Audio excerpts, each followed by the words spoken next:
My name is Haywan. I am the older twin by 5 minutes, and for most of my life, the family's invisible man. We looked identical. Same jaw, same stubborn set to the mouth, but that never mattered. My parents had favorites, and Heijun was it. If he smiled across a room, my parents telescoped across oceans to compliment him. If I smiled, they'd ask if I'd had enough sleep. Of course, there's always more to the surface. I didn't just fade into the background because I wanted to. I was an SS Omega. Rare, powerful, and in some circles, useful. The science people call it biology. The tabloids call it destiny. My mother called it inconvenient. Being SS came with strengths I learned to hide, like a secret superhero quirk I didn't want anyone to know because it made me uncanny in the family's eyes. When you live with a favorite child, two things happen. One, you learn to minimize yourself so the spotlight doesn't catch you. Survival tactic. Two, you develop a quiet, private sort of pride because you know something they don't. For me, that quiet pride turned into a coiled thing that one day would have to uncoil. The whole disaster started on a bright, impossibly normal spring morning.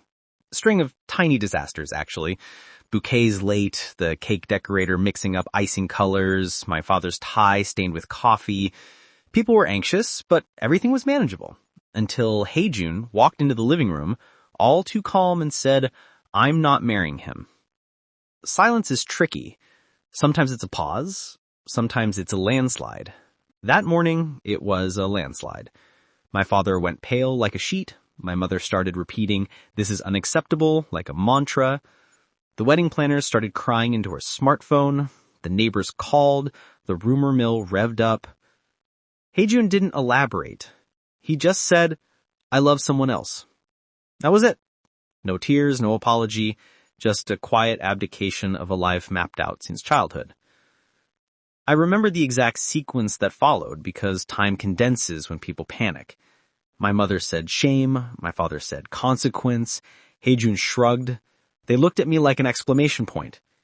"Haywan," my mother said. "No please, no hesitation. Take his place." I laughed because I thought it was a joke. Then she squeezed my wrist like she had the right to steal my future. My dad said for the family, like it was a spell that made everything okay. I told them to go to hell. I didn't want to be a replacement. I didn't want to be used. I'd already learned to swallow my anger like pills. I wasn't about to chug poison for the family's image. But sometimes families are tyrants, and sometimes your shoulders are weaker than your spit. They looked like they might actually suffer real consequences, laws and enemies, and a man called Min Seok, who did not forgive slights with words. And then my dad made the argument that always works on me, the one with the soft edges. "If you don't, we lose everything," he said. He looked like a tired man carrying the weight of a house. "I need you to do this." I've always been stubborn. That day, I was also practical. I packed the pretense nicer than my emotions and walked into the wedding as Haywan, the substitute groom. Stepping into that ceremony felt like stepping into someone else's life in a tuxedo that didn't fit. The hall smelled like expensive incense and floral arrangements that were too perfect. People smiled like it was the most natural thing in the world. Cameras clicked. My hands were too small in Min Seok's, but he treated me like a lover, like a son he'd fought to keep safe. That warmth twisted me. Min Seok, if you haven't been introduced properly, he's the kind of man who is all angles and steady heat. A Mafia alpha, yes, but also a man who reads fantasy novels in a study that had floor-to-ceiling bookshelves. You picture a scarred, violent creature and then you see him hum while watering an orchid, and your assumptions get punched in the face. The ceremony was a blur. People cheered, I did as I was told, and then there was that first kiss, the wrong person placing a claim on my mouth. It was a polite kiss, an almost ceremonial seal, and it exploded something inside me because it felt intimate and utterly false all at once. The wedding night was worse. I thought I could sleep and let the charade continue. I thought Min Seok would be angry, maybe throw a tantrum, maybe punish the family. But he did none of that. He came to the bridal chamber with a measured step. The room smelled of cedar and the faint perfume I would come to recognize as his. He looked surprised when he saw me trembling, not with desire, but with fear. He touched that faint scar on my side, the one Heijun didn't have, and I watched the color drain from his face. He said my name. He promised not to force anything. Then he walked away. Left me with my hands clamped over the place where he'd been. You'd expect the Mafia Alpha to be monstrous. You'd expect him to roar. Minsok's version of power was quiet. He protected his image like a shield and his people like armor. He handled it differently. He turned humiliation into restraint. That night, he saved me from a worse fate by accepting the lie publicly and keeping the truth as a secret between us. He balanced honor and dominance in a way that made me dizzy. Morning came, and with it an offer I didn't expect. Choice. He said, "Stay if you want," over breakfast like we were negotiating office hours. "Leave if you want, but no one will coerce you while you are here." That line, simple, fair, was like someone handing me the first honest thing anyone had offered in years.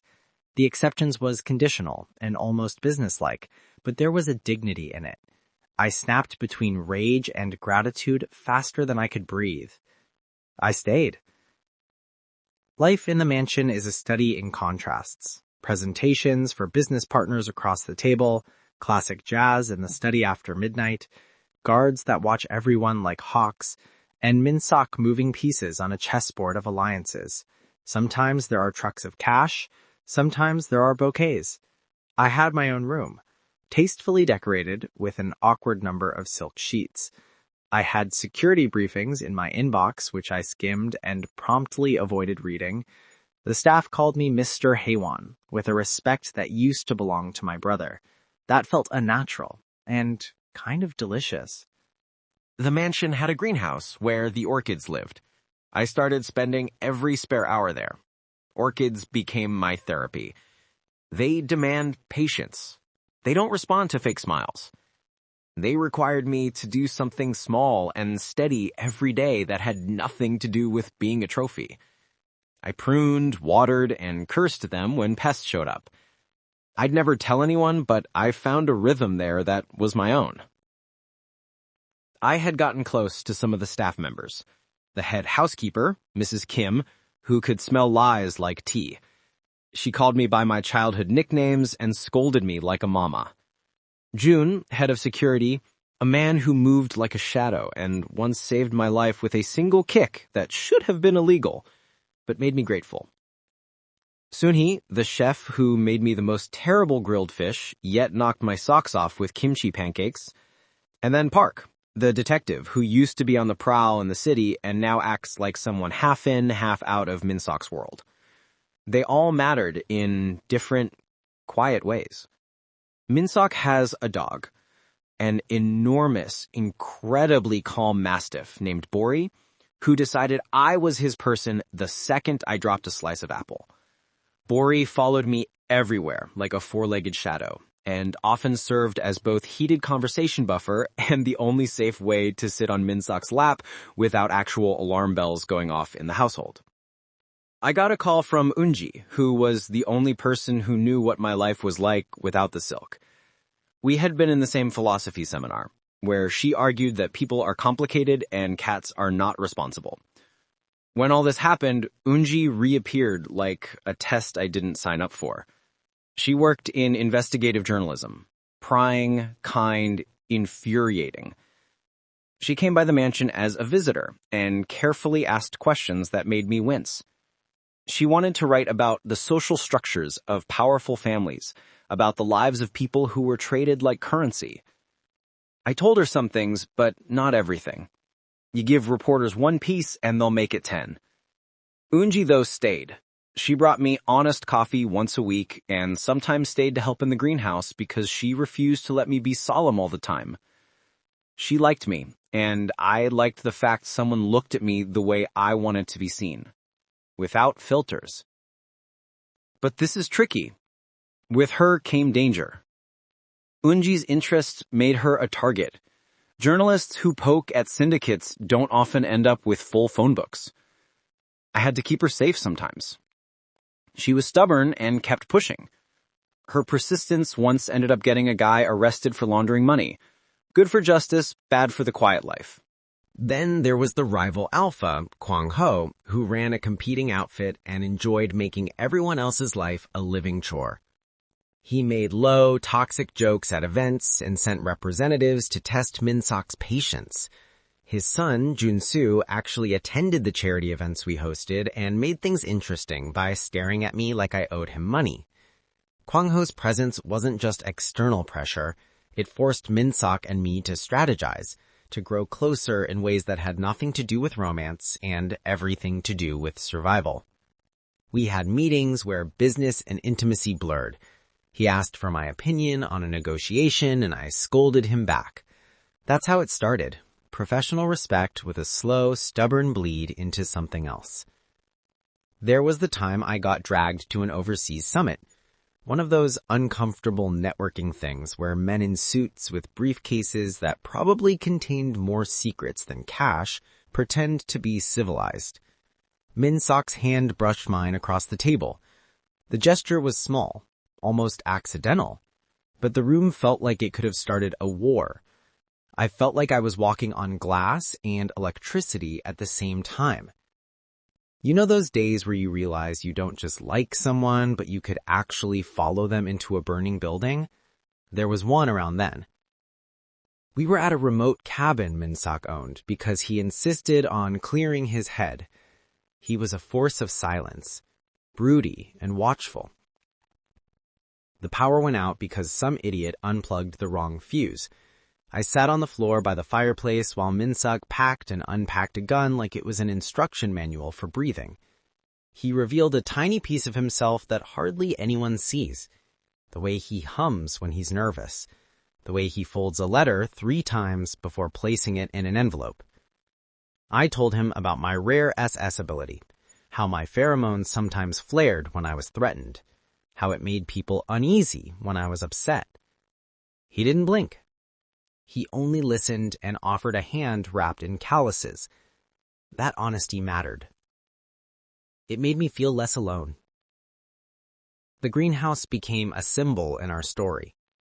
One afternoon, he followed me there, and we spent hours repotting orchids and trading stupid stories from our childhoods. He told me he loved a city street corner when he was young because the vendor always gave him extra rice cakes. I told him I once painted my math teacher's car with washable paint because I thought geometry was a form of rebellion. He laughed with his whole face, and for once, I wasn't the one being compared. He was telling me his story like he wanted me to be part of it. Fast forward to the attack. That day still feels like a film clip stuck to my ribs. We had left a charity event and were in the armored car. Haejun had been absent for months by then, living a life that smelled faintly of cigarettes and cheap perfume. Out of nowhere, bullets. My body acted before my brain did. Min-sok threw himself over me, like a shield, like a human wall. He bellowed my name for the first time in anger, pure and animal. The sound that melted something I thought was granite in my chest. I felt the shock of him, his pheromones, strong, protecting, thick as wool. June and the security team responded like they had choreographed it. Though we weren't shot, we ended up in the hospital. Bruised, shaken, Mike, this civil surgeon with a calm voice, stitched us both in adjacent rooms. In the recovery days, I watched Min-sok be human. He made me sleep, fussed over the bandages like a mother, which was somehow grotesquely sexy.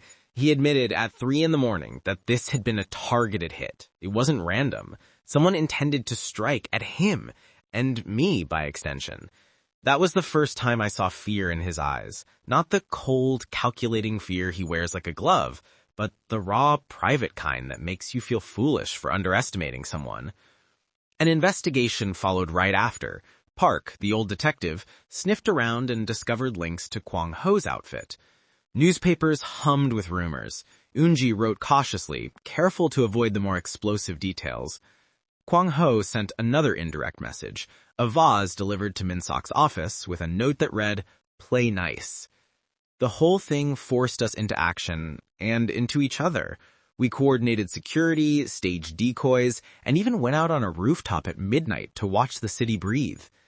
He would make me coffee in the morning with an expression that said he'd rather be anywhere but doing this mundane private thing for me. He'd call me at strange hours to check I wasn't being poisoned.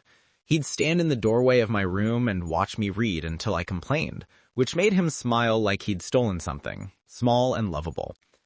We had a few emotional fights. Oh, the fights. We're not those perfect, always in sync couples. I get jealous, he gets defensive.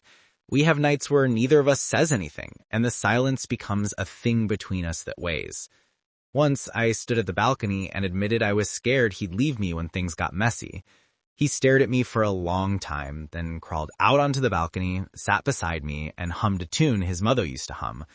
He said, "I don't leave what I claimed," like it was a contract signed in the dark, and that line made me feel like sobbing for an hour. But before I could, he stepped closer. Our breaths mingled, and then slowly, he kissed me. Soft at first, then deeper, heavier, full of everything we hadn't said. It wasn't innocent, not even close. My knees weakened. His hands held my waist like he was terrified I'd disappear. The kiss left us both breathless and slightly trembling, and I knew I was done for. Just when life became perfect, my brother came back. He showed up at the mansion doorstep like a ghost, thin, pale, eyes sunken with regret. He begged Minseok to take him back. Minseok didn't even hesitate. He said, "No." Cold. Final. Heijin then turned to me. "Hyung, please, talk to him. Help me." For the first time in my life, I felt taller than him, cleaner, free. "You left," I said. "I stayed. That's the difference." He tried to guilt me, but it didn't work. Not anymore. And the best part? Minseok stepped beside me and said, "Haewon is the only partner I acknowledge, the only one I ever will." Watching Heijin break was sad, but also healing. I finally stepped out of his shadow. He didn't expect the look on my face when I put my hand on his shoulder and said, "You made your choices." The therapy sessions were all mine. I finally put words to the years of being second best. I told him he used to steal credit for projects he didn't do. I told him how our parents only ever noticed when he broke a vase. He looked small then, shrunk by his own cowardice. Minseok rejected him firmly and turned him away, shutting the door in his face. In the coming weeks, I enrolled in night classes, law, partly to learn how to protect myself, and partly because I wanted to be more than a name on a roster. Minseok supported it silently. He'd pick me up at weird times, hand me notes, and once even read constitutional law out loud to me over dinner. Our relationship evolved into partnership. I knew things about contracts, and he trusted me to represent the company occasionally at meetings. We walked into negotiations together. We were, slowly, becoming a unit whose foundation was mutual respect. We had a few near misses that tightens the chest. A bribed official, a private email leak, a stage scandal. Each time, we weathered through. Sometimes by clever legal moves, sometimes with straight-up intimidation. The drama made us tighter. I started to read the small things, how he softened his voice when he thanked me for a successful meeting, the way his shoulders drooped when we finally had a chance to rest. I started to write him little notes and leave them in random places, on the coffee table, in a book, under his pillow. He kept them. He'd slip them into his jacket like a secret, and when I asked, he just smiled that tiny, dangerous smile. We had kiss after kiss, smoldering, reckless moments that made me dizzy. The nights were often less about the physical and more about the emotional surrender.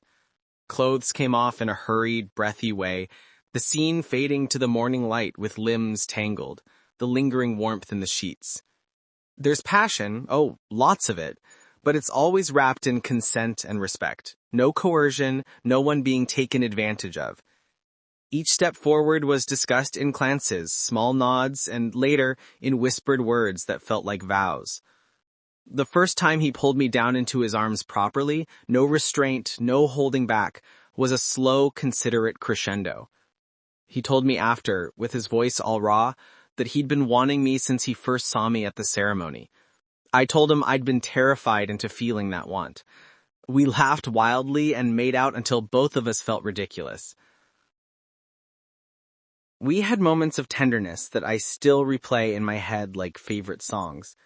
Once, on a winter evening, the electricity went out during a snowstorm and we were stranded in the library. We made tea over a camping stove, and he told me stories about a boy who stole apples with a gang of mischievous kids. He said, "You'd be surprised how important small rebellions are." I told him about a time I'd left a note in my mother's wallet when I was 16, filled with reasons why I thought the world was unfair. He laughed. He put his forehead against mine, and I felt a burning that had nothing to do with sex. There were also the quiet triumphs. I was publicly affirmed at a charity event when Yum, a distant aunt who used to ignore me, actually introduced me as Minsok's partner and then subtly corrected a reporter who called me the substitute. And that small correction rippled. People saw me differently. I took the stage at a fundraiser, not to be pretty, but to give a speech about orphanages and education, and I watched as Minsok stirred in his seat like someone proud of a small plant that finally sprouted. That's weirdly Neltharding for a man who commands fear in boardrooms. We ended up doing a public affirmation later. Nothing flashy, just a press conference where I stood beside him and said the words, "We're partners." People cheered, people whispered, and a few people clapped like they were at an awards ceremony. That public choice changed things. The house staff looked at me differently, my phone filled with weird messages from old classmates, and Haijun finally left the country for good, his chapter closing in a fairly dramatic way. He left with one suitcase, a few regrets, and the understanding that he had broken something important. What I learned through all this is weird. Power can be a cradle, if you know how to hold it. Minsok taught me grace. I taught him stubbornness. He bought me a second greenhouse because he liked the way I looked when I grimaced at pests. I taught him how to whistle because he'd never learned. We both taught each other to be brave. I tried to settle things with my parents. That was ugly and healing in awkward measure. They apologized in their own way, uneasy, formal, but meaningful. My mother cried when she admitted she had been unfair. My father told me, "You've always been the steadier one." That admission was like a stone being removed from my chest. I forgave them more easily than they deserved because I didn't want to carry more weight. It wasn't a happy ending in the cinematic sense, but it was better, realistic, messy, and alive. We have our fights, our flares. We have nights I go to the greenhouse when I need to think. We have days I call my friend Unji and tell her the most boring details about fertilizer, because apparently that is how my brain decompresses after a board meeting. We also have stolen mornings, where the world is new. I wake up to Minsok's breathing sometimes, and I marvel that the man who could have been my worst nightmare is the man who stitches up my wounds with quiet patience. We talk about the future sometimes. Kids? Maybe. A quieter life? We both laugh and say maybe. The truth is, we don't know. We do know this. Whatever happens, we do it together. If you want more stories like this, longer, messier, and even more emotionally unhinged, let me know in the comments. Thanks for spending your time with me. Until next time, stay safe, stay soft, and don't let anyone make you feel small. Bye.